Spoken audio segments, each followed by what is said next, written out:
Les organisateurs de la conférence Nourrir notre monde ont suscité un véritable engouement autour de la question de l'autonomie alimentaire en Haute-Gaspésie.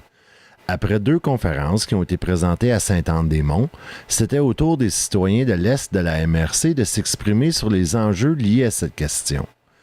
Bien que la question d'autonomie alimentaire est pour de nombreuses personnes un concept qui n'est pas clairement défini, près d'une 50aine de personnes ont tout de même démontré un vif intérêt pour le sujet en participant à la conférence qui a été présentée le 21 février dernier à la Maison L'Essentiel à Gros-Morne. La participation de la population et des acteurs de l'alimentation ont dépassé largement les attentes des organisateurs de cette initiative, comme en témoigne Marie-Ève Paquette, agente de mobilisation à la MRC de la Haute-Gaspésie. Pour les conférences Nourrir notre monde, vraiment, dans l'Est de la MRC, c'est super satisfaisant. Le taux de participation, j'avoue qu'on ne s'attendait pas nécessairement à ce qu'il y ait autant de gens. À Sainte-Anne-des-Monts, on a eu une 40aine de personnes le soir en conférence citoyenne et une 30aine de partenaires du milieu de l'alimentation. Fait qu'en tout, 40 plus 30 plus 50, ça nous mène à peu près. Donc, au moins 120 personnes en tout qui ont participé aux conférences. Donc, ouais, c'est super satisfaisant. La conférence, qui s'inscrivait dans le cadre de la démarche intégrée en développement social de la MRC de la Haute-Gaspésie, a permis de créer un espace privilégié d'échange et de discussion entre les participants. C'était d'ailleurs le principal objectif que les organisateurs désiraient atteindre. Il suffit d'asseoir les gens ensemble, de donner un thème, puis c'est parti. Les gens, ils sont tellement intelligents, tellement pleins de ressources, de potentiel. Puis à la fin de la présentation, il y a quelqu'un qui a dit quelque chose qui m'a marqué, c'est que ici, il y a de la place sur notre territoire pour des initiatives en alimentation, mais il y a de la place dans nos têtes aussi. C'est comme si les gens sont ouverts, il y a une belle ouverture. Puis ça conclut bien la conférence, je trouve, c'est de dire que avec ce qu'on est, avec qui on a ici, on a des ingrédients magiques pour faire des projets vraiment porteurs. Mais c'est ça, il ne faut pas rester utopique. Les gens ont besoin de concret. Les gens veulent dire, c'est bien beau de nommer ça, mais on ramasse ça comment? Fait qu'on l'a posé la question aux gens. Vous voyez où, vous, votre rôle? Donc, il y a une partie qui appartient, oui, aux gens qui ont initié, mais aussi comment les gens qui sont venus ici ramènent ça dans leur milieu, puis qu'est-ce que ça va donner comme un projet dans leur municipalité, dans leur commerce, selon qu'on était des citoyens, un élu. Donc, je vais être curieuse de voir aussi ce qui va naître de ça sans que nous, on lead tout non plus, là. Nous, on s'est engagés envers les gens ce soir à redonner suite. Donc, oui, faire premièrement un bilan de tout ce qui est ressorti. Là, c'est sûr qu'on aura besoin d'un temps pour décanter ça, ramasser l'information, parce que, comme tu dis, ça part dans tous les sens. Les gens ont envie de parler d'alimentation, puis on l'entend. Donc là, moi, mon travail, ça va être de dire, c'est quoi les grands thèmes qui se sont dégagés? On a parlé de marché public, on a parlé de plateformes d'échange d'informations, on a parlé de production locale. Donc là, on ramasse ça comment? Fait que on va se donner un petit temps là, pour respirer.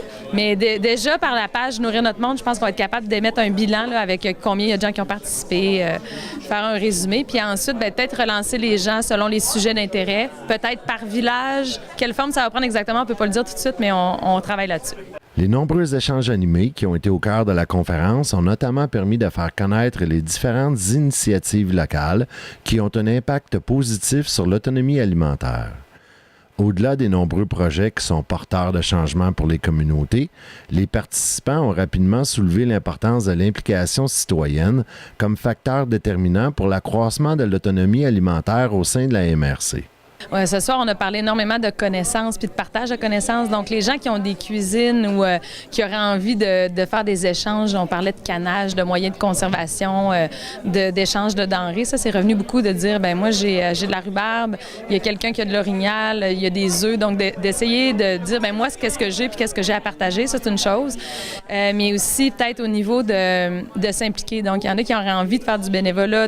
On parlait de transmission de savoir à nos jeunes, entrer dans les écoles, faire des projets. Fait que les gens disaient, il y a déjà plein de projets qui existent. Peut-être juste comme déjà se renseigner sur ce qu'il y a puis voir comment on peut apporter un bonus là-dessus. Fait que ça, c'est une implication individuelle. Mais je sens que les gens ont envie de faire ensemble. T'sais, individuellement, oui, mais aller un peu plus loin en disant, moi, avec mon voisin... Donc, ça peut être aidant. Au niveau du gaspillage alimentaire, on a vu comme statistique que 50% qui se fait du gaspillage alimentaire dans nos maisons, entre le frigo et la poubelle. Ça, c'est un bel espace d'implication personnelle. Je pense que tout le monde à la maison, on est capable de mettre en place des façons simples de minimiser ce gaspillage-là. Juste, c'était que de cuisiner nos restes. Fait que on va peut-être partager un peu des bons coups comme ça via la page Facebook, de dire, c'est quoi les trucs, astuces pour limiter le gaspillage alimentaire. Ça serait une manière de faire suite aux discussions qu'il y a eu ce soir, là, puis qui impliquerait peut-être la participation individuelle des gens dans leur maison. Les personnes qui ont assisté à la conférence ont clairement exprimé leur intérêt pour les nombreux enjeux entourant l'alimentation. Le défi des organisateurs de l'initiative Nourrir notre monde sera assurément de soulever autant de passion sur le sujet auprès des décideurs de la MRC. En fait, ce soir, il y avait beaucoup des gens des comités de développement des municipalités, très peu d'élus. Donc, c'est sûr que c'est préoccupant parce qu'on voit que les citoyens, eux, ils sont vraiment au rendez-vous. Puis là, on a parlé de désert alimentaire. Donc, ça, c'est vraiment des notions qui concernent des citoyens des fois un peu plus démunis, vulnérables, des personnes âgées en perte d'autonomie. Donc, pour moi, c'est naturel que les élus devraient prendre ça en considération. Là, comment aller les chercher directement? Peut-être qu'il va falloir les faire des présentations plus directement par village. C'est peut-être une manière de les toucher. Mais est-ce que les citoyens peuvent ramener ces préoccupations-là à leurs élus? Ça serait peut-être une bonne manière aussi parce qu'il y a tellement de sujets, il y a tellement de priorités que l'autonomie alimentaire, c'est un parmi tant d'autres. Donc, on est conscient que ça en fait beaucoup pour les élus, mais c'est sûr qu'on ne pourra pas mettre en place une initiative sans eux, tu sais. Donc, moi, je me pose vraiment la question, là, où la place des élus là-dedans, mais tu me demandais la place des citoyens, c'est peut-être justement d'aller cogner à la porte et de dire, bien, hey, nous, dans notre village, on aimerait ça avoir une cuisine collective. Est-ce qu'il y a moyen d'utiliser les infrastructures de la municipalité? Il faut voir village par village, je pense. Le bilan des rencontres sera disponible prochainement sur la page Facebook Nourrir notre monde. La page est également la plateforme qui sera utilisée pour le moment afin de transmettre différentes informations liées aux initiatives en matière d'autonomie alimentaire.